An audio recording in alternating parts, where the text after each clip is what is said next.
President Vho Ramaphosa vho fhindula ḽihoro ḽa DA nga luṅwalo kha zwine DA ḽa khou gwa zwone malugana maimo kha khabinethe. Of great concern that all of these discussions that are happening up to now are around power. Madzangano rango phanda nga vhaṅwe vhahulwane vha ḽino shango a khou sumbedza u sa farea zwavhuḓi nga tshiimo tshi si tshavhuḓi tshine ḽino shango ḽa vha khatsho. Ndi Matekwana, mukololo wa Matsira u vha ḓisela mafhungo fhano kha SABC 2. President wa ḽihoro ḽa ANC Vho Cyril Ramaphosa vho ṅwalela murangaphanḓa wa ḽihoro ḽa DA Vho John Steenhuisen hune vha khou sasanadza Vho Steenhuisen u shandukisa vhuimo zwi tshi ḓa kha nyambedzano dza maimo a khabinethe. Kha luṅwalo lwo vhaliwaho nga vha SABC, Vho Ramaphosa vha ri vho vhudza Vho Steenhuisen uri vho wana luṅwalo lwa mudzulaphanḓa wa lushaka wa ḽihoro ḽa DA Vho Helen Zille lu tshi dzikusa khathihi na u sa tshimbilelana na ndayotewa. Ḽihoro ḽa DA ḽo vha ḽi tshi khou bya uri ḽi ṋewe mihasho ya 19 khathihi na u pandela vhalanguli vhoṱhe vha mihasho iyo ya 19. Kha luṅwalo lwavho Vho Ramaphosa vha ri ḽihoro ḽa DA a ḽi khou shumisanea naḽo zwavhuḓi kha nyambedzano idzo. Nga nnḓa izwo Vho Ramaphosa vha ri zwine DA ḽa khou ita zwone zwono tshinyadza mutheo wa u vhumba muvhuso wa vhuthihi ha mbumbano ya mahoro. Vho Ramaphosa vha ri vha khou pfa vha tshi vho mangadzwa nga zwine ḽihoro ḽa DA ḽa khou bya zwone zwa uri ḽi ṋewe miṅwe mihasho mivhili u ya kha mihasho ya malo. Musi zwo ḓi ralo, President vha ri vha khou fulufhela uri vha ḓo khunyeledza nyambedzano dzoṱhe na vhudavhidzano nga khabinethe ntswa ino vhege. Mathino saukanya fhungo iḽo ḽa phindula President Vho Ramaphosa nga luṅwalo ulo ramusaukanyi wa zwa polotiki Vho Brutus Malada ḽo kovhela Vho Malada ri khou vha ṱanganedza fhano kha mafhungo a Tshivenḓa. Vho Malada hono vha na mivhigo ya uri President vha tsini no swikelela pfano na ḽihoro ḽa DA nga muvhuso muswa ri tshi khou wana hono vha na luṅwalo ulu lwa vhuhali nga President ya ḽihoro ḽa DA zwi nga vha zwi tshi khou amba mini? Zwi khou ri sumbedza uri ndi ngoho zwa uri hayo madzangano a kha tsimbe khulu vhukuma ya u lwela vhuimo kha ho muvhuso wo ṱanganelanaho. Fhedzi hai u swikela hune ra nga wana hu tshi bva maṅwalo o raliho madzangano a vha a khou ita hezwo zwithu a tshi khou itela zwithu zwivhili. Tsho thoma ndi u dzikisa dzimbilu dza vhatevheli uri vha songo dzhia uri dzangano ḽavho ḽi khou vha rengisa. Tsha vhuvhili ndi u ṱoḓa u pfa muya uri u ḓo rwela u tshi ya ngasi kha vha makwevho ngauri vha khou testa idzi investors uri na ite ra khou ṱoḓa u ita yone i ḓo fhaḓisa ḓo wana sapoto na. DA i khou shumisa strategy tsha u bvisa haya maambiwa ane vha khou a ita nyambedzano dza hone i tshi khou zwi itela uri u vhe na upper hand kha dzi negotiations. Zwino zwi a wanala kha strategy na tactics dza u negotiata nonga hezwi dza muvhuso u ṱanganelanaho. Ri khou vha pfa Vho Malada fhedzi musi President wa ANC vho ṅwala olo luṅwalo lwa vhuhali vha vhona u nga ri zwine DA ya khou ṱoḓa zwone zwa mihasho ya 19 zwi a pfala? Dzangano ḽa DA ḽi khou dzhia advantage ya uri ḽi kha hedzi dzi negotiations nahone dzangano ḽa ANC ḽi vulnerable ngauri a ḽi ngo kona u swikisa 50%. Zwino madzangano a tshi ya kha hedzi dzi nyambedzano a ḓo ya a ṱoḓa uri a wane a maximize zwine a nga wana zwone. Zwino a zwi mangadzi musi dzangano ḽa DA ḽo fhiwa heyo mihasho ḽa dovha ḽa ṱoḓa miṅwe nga nṱha. Mara fhedzi hai hune heyi dzi nyambedzano dzo swika hone u swikelela ṋamusi ndi vhona dzangano ḽa ANC ḽi tshi kha position ya vhuḓi vhukuma ngauri vha nga ḓi vhudza vha DA uri ro guma hanefha he ra nisa hone ri khou guma hanefha. Zwine zwa amba zwori dzangano ḽa DA ḽi nga ḓi fhedza ḽi tshi khou walka away kana ḽa fanela u dzula ḽa ṱanganedza dzedzo dzi portfolio dze ḽa fhiwa dzone kana mihasho ya nṱha na muthihi. Zwine zwa ḓo sumbedza uri vha vha tshi khou tou u dzhia dzi chance dza uri vha kone u wana vha maximize dzi portfolio dzine khou ṱoḓa dzone. Mbudziso dzashu dzo vhala nyana Vho Malada ri khou lavhelesa tshifhinga zwa zwino zwo rali zwi khou sia ngafhi u vhumbiwa muvhuso muswa wa GNU? Nṋe ndi khou vhona ri tsinisa nga maanḓa na uri muvhuso uyu u ḓo vhumbiwa ngauri zwi sumbedza dzangano ḽa DA kha heḽi ḽiṅwalo ḽe ḽa bvisa ḽi tshi sumbedza uri heyi mihasho ye ḽa fhiwa yone ḽi khou tenda nga hayo fhedziha ḽi khou tou ṱoḓa dzi deputy ministers ḽa dovha ḽa ṱoḓa khaṅwe portfolio mbili kha ḓi ḽa tharu dza vhaliwa kha ḽiṅwalo ḽe vha ṅwala ḽone, zwine zwa amba zwori ri tshimisa nga maanḓa na uri hoyu muvhuso ri vhone u tshi khou shumiwa. Ndi lavhelela zwa uri ri nga si ḓo fhela maḓuvha a si manzhi musi ri sathu pfha muphuresidennde vha tshi ḓo ri ṱalutshedza uri muvhuso i vho imisa hani. Hezwi zwine zwa khou itiwa ndi mafhungo a strategy na tactics dza u negotiator, a zwi mangadzi na luthihi. Vho Malada ri khou ḓi funa nga maanḓa u bvela phanḓa fhedzi ya tshifhinga a tshi tsha ri tendela. Mathina avho ni musaukanyi wa zwa polotiki vho Brutus Malada vhe ra vha ri tshi khou amba navho musi ri tshi khou bvela phanḓa nga u to ralo madzangano o rangiwaho phanḓa nga vhaṅwe vhahulwane vha ḽino shango a khou sumbedza u sa farea zwavhuḓi nga tshiimo tshi si tshavhuḓi tshine ḽino shango ḽa vha khatsho. Izwi zwi khou ḓa nga murahu ha khetho dza lushaka na mavunḓu dze dza sia hu sina ḽihoro na ḽithihi ḽo swikisaho voutu dza u vhumba muvhuso ḽi ḽoṱhe. Ḽino shango ḽi tshe ḽo lindela nḓivhadzo ya president wa shango malugana na cabinet ya muvhuso muswa wa vhusumbe. I can tell you from the perspective of the Steve Biko Foundation, it is of great concern that all of these discussions that are happening up to now are around power. There is no message that has landed yet, in our view, that there is concern about things beyond power. Mathina zwa zwino kha rabulese vhupfiwa ha vhadzulapo nga muvhuso wa mbumbano ya vhuthihi ha mahoro. Absolutely no need for us in the country to have a national dialogue. One, it is just going to be a waste of limited resources that the state does not have. The electorate have went to the polls and they've spoken. Their voices have been heard in the results. We've seen that. What people must just do is to accept the results as they've been pronounced by the IEC. The ANC must accept the fact that it is now below 50%, and that is what they must deal with. The constitution of this country entrusts the president with the responsibility of forming a cabinet. That is his sole responsibility. If there's no party that has won, I think they should do re-elections and see. Because, you know, there's a lot of corruption.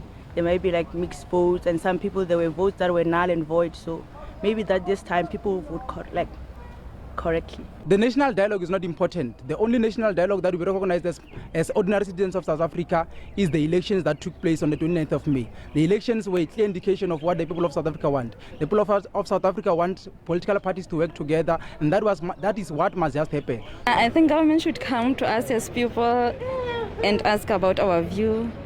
Like me as individually, I would love government to come and talk to us, like to improve in school of doing things. It is a good thing, because why?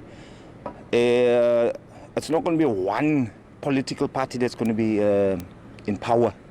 So now at least that it's multiple parties. Now the government will be held accountable.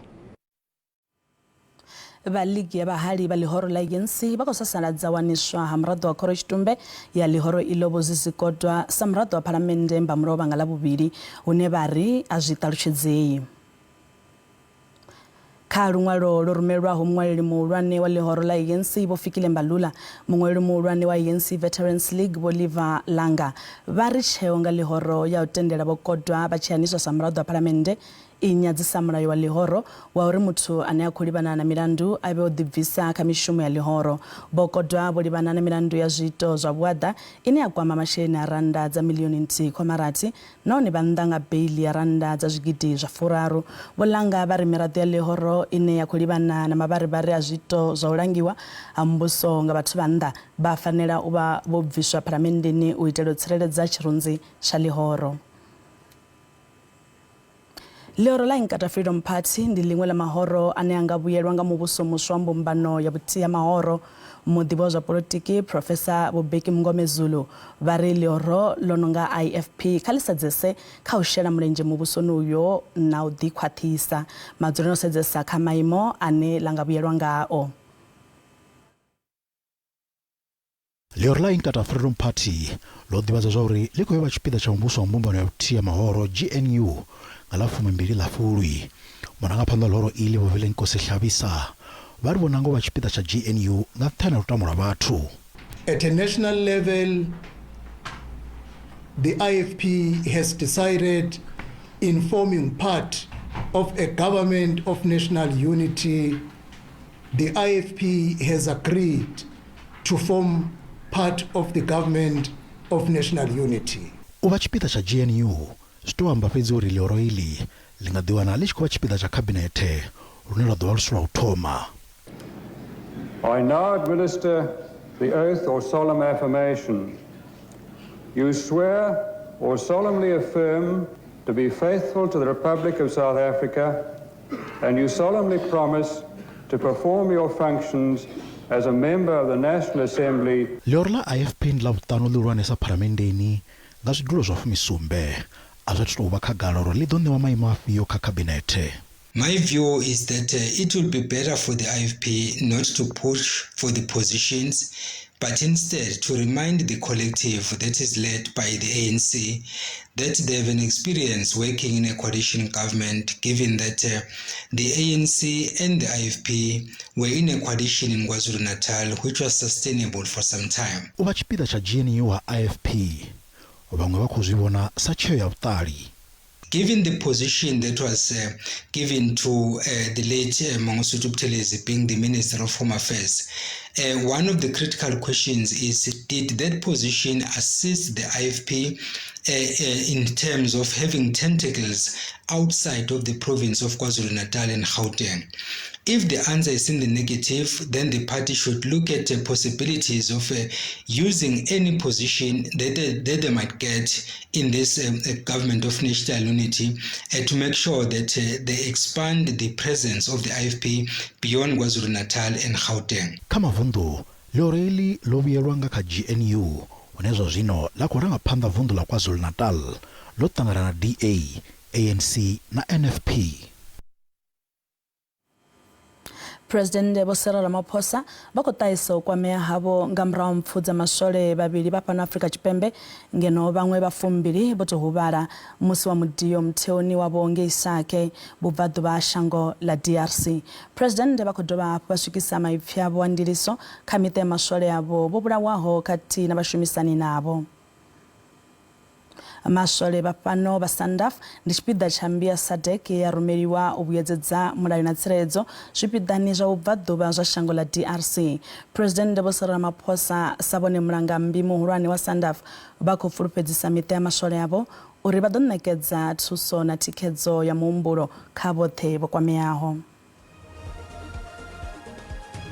Mathina vha songo vha ṱutshela kule ri a vhuya hu si kale.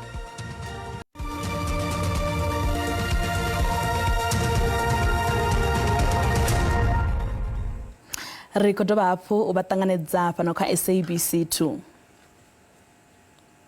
Muvhuso wo dovha hafhu wa balelwa u swikelela tshiṅwe tshifhinga tsha u fhedzisela tsha u khunyeledza thandela ya maḓi ya Giyani. Vha muvhuso vha vho fulufhedzisa vhadzulapo vha Giyani uri thandela ya maḓi i ḓo vha yo khunyeledziwa nga ṅwedzi wo fhelaho wa Shundunthule. Ndi lwa vhuraru kha miṅwaha mivhili yo fhelaho musi muvhuso u tshi khou balelwa u swikelela fulufhedziso yawo ya u khunyeledza thandela iyo. Tshifhinga tshe tsha vha tsho tiwa uri thandela iyi ya maḓi i ḓo vha yo fhela tsho swika mushumo u sathu khunyeledzwa. On the 14th, and we're holding them on to that 14th, the contractor, Mopane, but we're in the main sitting on Mopane that will, on the 15th in the morning, this thing must have been completed, every other aspect and so on. Musi vha tshi deya thandela ya Giyani nga ṅwedzi wa Lambamai, Minista wa kale wa maḓi na vhutatsheli Vho Senzo Mchunu vho fulufhedzisa vhadzulapo uri thandela iyi i ḓo vha yo swika magumoni nga ṅwedzi wa Shundunthule. U swika zwino thandela iyi a ya thufela. Mahoḽa Vho Mchunu na Presidente Vho Cyril Ramaphosa vho kundelwa u swikelela ḓuvha ḽe ḽa vha ḽo tiwa uri thandela iyo i vhe yo fhela u khunyeledzwa nga ṅwedzi wa Ṱhafamuhwe Mahoḽa. Vhadzulapo vha vhuponi uhu vha khou ṱoḓa muvhuso u tshi dzhia vhuḓifhinduleli.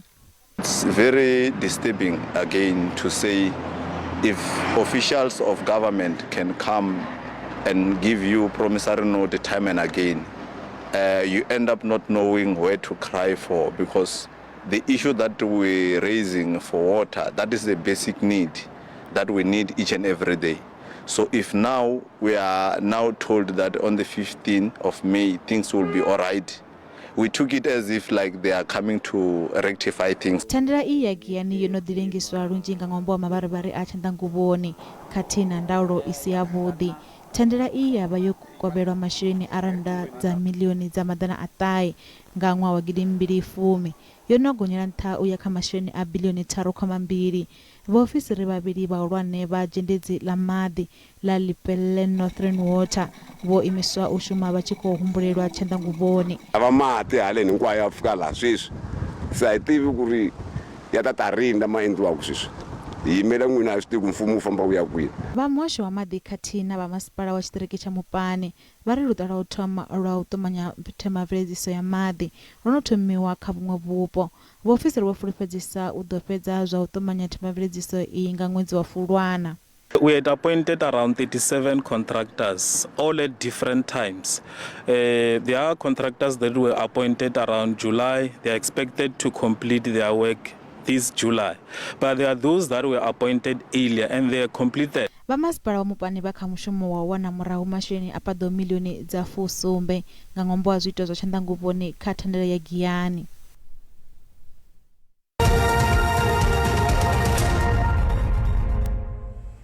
Zwa zwino ri vha ḓisela mafhungo a zwa ikonomi hune randa ya vhonala yo dzika musi tshi vhambedzwa na maṅwe masheleni mahulwane a ḽifhasi. Dolara ndi 18.45, bondo ndi 23.34, euro ndi 19.77, pula ndi 1.35. Mikovhe phala JSE i fhasi.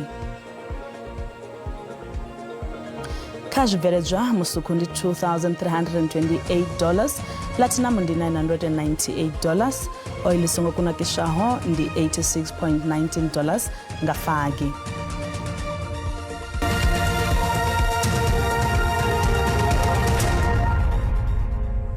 Nga murahu kundiwa kha luṱa lwa dzi semifinal lwa vhusumbe roṱhe thimu ya lushaka ya vhanna ya cricket dzi Proteas yo fhedza yo kona u swika kha makhaḽatshele ya tshiphuga tsha ḽifhasi lwa u tou thoma.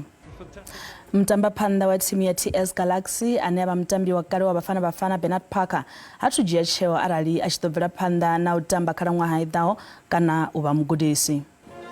Mathino bva kha nṋe mukolo wa matsila ndi ri madekwana kha vhe avhuḓi na mafhelo a vhege a vhe avhuḓi mutsho u khou tevhela na gombagomba ḽa mudau.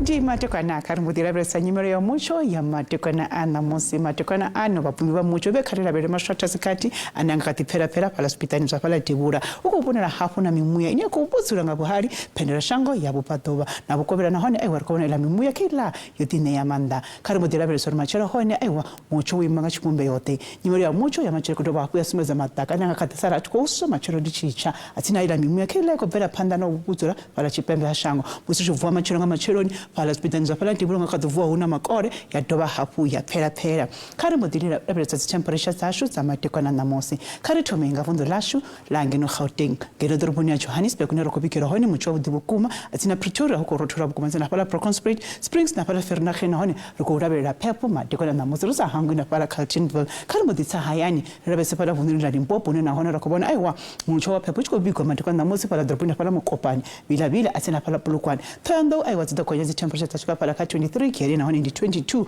musina na hone aiwa kobona na temperature tsipasi kari mudiya Mpumalanga ne na hone rokobona temperature tsa phepho zizo kubikwa matekwana musipara emalahleni Secunda na pala Standerton ukhondo hone aiwa zida konya temperature atutela KwaZulu Natal na hone rokobona aiwa ndi mucho wa Buria ndi Gumba matekwana musi pala Ladysmith atsena pala Kokstad Vryheid na hone aiwa kona temperature tsipasi bukuma mucho wa Buria kutoba hapo wabikwa pala Bunula pala Eastern Cape sambe kobona pala Mbuba na pala Komani mapala Maletswai ndi Gumba matekwana na musi karibo dia Bunula Western Cape hone na hone rokobona pala Riversdale Laingsburg George na pala Beaufort inyimero ya phepho matekwana na musi machelo lishisha pala Debura Kapa aiwa zi temperatures takonya zashuka pala ka 28 Calvinia Sutherland matekwana na musi ku rotora bukuma Upington di 22 musiricha Free State na hone rokobona umucho wa Buria no kubikwa matekwana na musi pala Bloemfontein Sasolburg na pala Bethlehem Vicksburg na hone ndi mucho wa phepho vundoni la Northwest matekwana na musi pala Bloemhof atina na pala Klerksdorp na hone rokobona nyimero ya phepho ine kubikwa matekwana na pezi ya machelo lishisha zitakonya zi temperatures zashuka pala ka 19 pala Mahikeng